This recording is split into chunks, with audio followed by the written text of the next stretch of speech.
بسم اللہ الرحمن الرحیم۔ السلام علیکم۔ کیسے ہیں آپ سب لوگ؟ امید کرتی ہوں کہ آپ سب لوگ ٹھیک ٹھاک ہوں گے۔ اللہ تعالیٰ آپ سب کو اپنے حفظ و ایمان میں رکھے اور آپ سب لوگوں کی پریشانیاں اور مشکلات دور فرمائے۔ سب لوگوں کا رمضان المبارک بہت اچھے طریقے سے گزرے اور مجھے بھی اپنی دعاؤں میں یاد رکھیں۔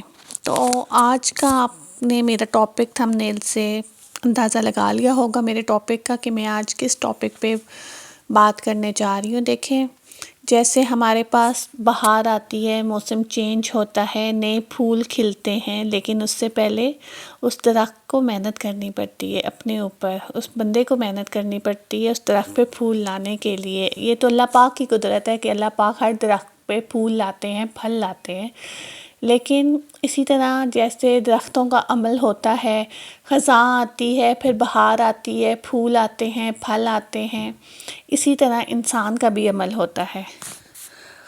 اور استغفار ایک ایسی چلتی پھرتی عبادت ہے جس کے لیے ہمیں باقاعدہ کسی تمام کی ضرورت نہیں ہوتی۔ ہم لوگ وضو بے وضو استغفار پڑھ سکتے ہیں۔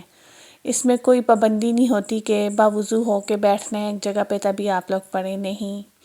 استغفار کے کرشمات میں نے اپنی زندگی میں خود پہ رونما ہوتے ہوئے دیکھے ہیں، بہت زیادہ۔ استغفار پڑھتے ہوئے آپ کوئی بھی کام کر رہے ہوں، کچھ بھی کر رہے ہوں، آپ کی زبان سے استغفار ادا ہونا چاہیے۔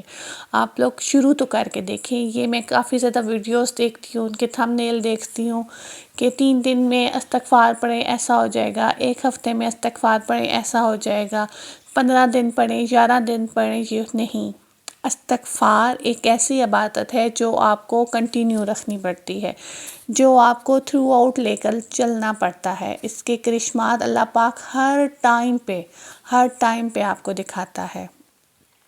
عبادت کی 3 قسمیں ہوتی ہیں، قبولیت کی بھی 3 قسمیں ہوتی ہیں، دعا کی بھی، کہ کچھ دعا اللہ پاک اسی ٹائم پہ قبول کر لیتا ہے اور کچھ دعا اللہ پاک کچھ عرصے کے بعد قبول کرتا ہے، اور کچھ دعائیں اللہ پاک قبول نہیں کرتا، لیکن وہ اللہ کے پاس ہماری امانت ہوتی ہیں، جو اللہ پاک کا وعدہ ہے کہ جو ہمیں قیامت کے دن ہماری دعا کو وہ اپنے طریقے سے اپنے انداز میں ہمیں لوٹائے گا۔ دیکھیں، استغفار اکثر مجھ سے پوچھا جاتا ہے کہ استغفار کیسے پڑھنا چاہیے، کب کب کر پڑھنا چاہیے اور کتنی دفعہ پڑھنا چاہیے۔ اگر آپ نے کوئی منت مانگی ہے، کوئی مراد مانگی ہے، کوئی اللہ پاک سے دعا کی ہے تو آپ اس کے لیے استغفار پڑھ رہے ہیں اور وہ آپ لوگوں کی دعا قبول ہوگی ہے، وہ آپ لوگوں کا کام ہو گیا، تو پھر استغفار کو کم نہیں کرنا، اس کی تعداد بڑھا دینی چاہیے۔ آپ وہ سیانے کہتے ہیں نا کہ کسی حلوے میں اگر زیادہ گھی شکر ہوگا اس کا مزہ دوبالا ہوگا، اسی طرح اگر استغفار بھی اگر ہم لوگ زیادہ پڑھیں گے تو اس کے کرشمات بھی اور اس کی برکات بھی تو زیادہ پھر ہمیں ملیں گی نا۔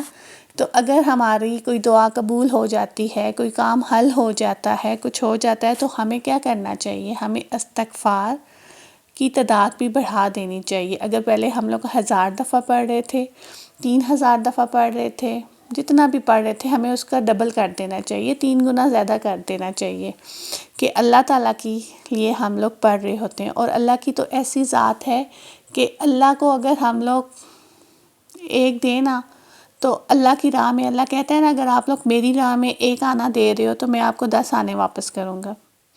اللہ کی تو ذات اتنی بے نیاز ہے۔ اللہ تو ہماری نیت دیکھتا ہے، ہمارے پڑھنے کا طریقہ دیکھ رہا ہوتا ہے، ہماری دلوں کے حال جان رہا ہوتا ہے۔ اللہ پاک کے پاس نا عبادت کے لیے فرشتے کم نہیں تھے، لیکن انسان کو اشرف المخلوقات بنا کے بھیجا گیا ہے، ہمیں اشرف المخلوقات بنا کے بھیجا گیا ہے کہ آیا انسان کی عبادت اللہ پاک کو پسند آتی ہے؟ انسان کا اپنے نفس پہ قابو اللہ پاک کو پسند آتا ہے۔ تو اس لیے اللہ پاک تو کن فیکون کہتا ہے تو انسان اس پہ اللہ پاک آمین کہہ دیتے ہیں نا، کن فیکون اللہ پاک کہتا ہے تو وہ تو ہماری دعا نا سیکنڈ کے 1000ویں حصے میں قبول ہو جاتی ہے، ہمارا وہ کام سیکنڈ کے 1000ویں حصے میں ہو جاتا ہے۔ اللہ پاک کی ذات پہ ہمیشہ اپنا یقین رکھیں اور اللہ پاک سے ہر ٹائم استغفار کرتے رہیں، استغفار کا وظیفہ کرتے رہیں۔ اگر زیادہ بہتر تو یہی ہے کہ اگر چلتے پھرتے کوئی بھی کام کرتے ہمارے منہ سے استغفار کا ورد جاری ہو، بہت اچھا ہے۔ اگر ہم لوگ بیٹھ کے ایک نشست میں استغفار پڑھنا چاہتے ہیں تو اول و آخر درود شریف پڑھنا چاہیے 11 دفعہ، اور اس کے بیچ میں کوئی ایک تعداد مخصوص کر لیں، 1000 دفعہ، 1500 دفعہ، 2000، 3000، 5000 دفعہ، اور جیسے ہی آپ کی کوئی بھی حاجت، کوئی بھی دعا قبول ہو جاتی ہے تو آپ اس کو ڈبل کر دیں۔ ہمیشہ یاد رکھیں، یہ تو ہم اللہ پاک کے لیے کرتے ہیں، ہمارا ایمان ہے، پورا پکا عقیدہ ہے کہ دعاؤں سے مشکلات حل ہو جاتی ہیں، دعاؤں سے تقدیریں بدل جاتی ہیں۔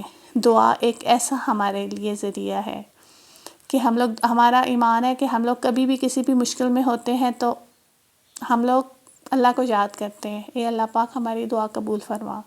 اور یہ تو رمضان کا بابرکت مہینہ ہے، اس میں تو اللہ پاک ہم سے اتنا زیادہ قریب ہوتا ہے، اتنا زیادہ قریب ہوتا ہے، تو اللہ پاک ہماری دعائیں کیوں نہیں سنے گا۔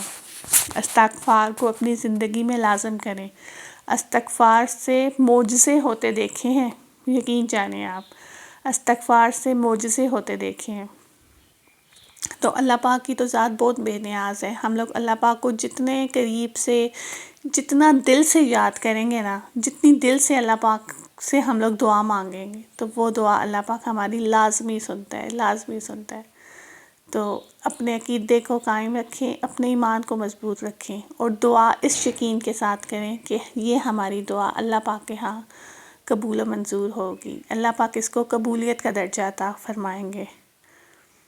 انشاءاللہ اپنی دعاؤں میں مجھے یاد رکھیے گا، اور آج کا ٹاپک اگر آپ لوگوں کو پسند آیا ہے تو مجھے کمنٹس لازمی کیجیے گا، میرے چینل کو لائک کریں، سبسکرائب کریں، اور میری ویڈیو کو شیئر کریں۔